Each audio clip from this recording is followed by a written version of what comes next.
When the Founding Fathers signed the Second Amendment to the Constitution in 1791, enshrining in law the right to bear arms, the only guns available were muskets and flintlock pistols. Today, assault rifles are legal in most U.S. states, and there are more guns in America than there are people.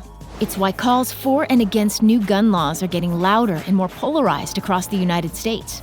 On one side of the argument, proud gun owners who believe the right to carry weapons is a long-standing American tradition and makes the country a safer place. Groups like Students for Concealed Carry.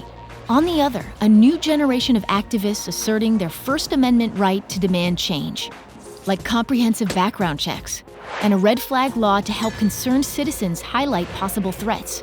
To be honest, gun control has been a loaded term here for decades. The National Rifle Association of America, the NRA, was founded in 1871. The first mass school shooting took place 20 years later in Liberty, Mississippi.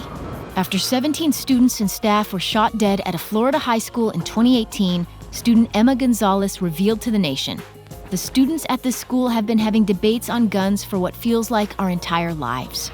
The Supreme Court has upheld the Second Amendment on several landmark occasions, but gun laws differ from state to state. Gun safety groups like Everytown don't contest the right to bear arms. Instead, they want stricter laws and more research into the causes of gun violence. Perhaps the answer lies elsewhere. After the Port Arthur massacre in 1996, a mass shooting in Australia in which 35 people were killed and 23 wounded, Australian lawmakers defied public outrage to pass radical legislation, making the sale and purchase of guns more difficult. There hasn't been a mass shooting there since.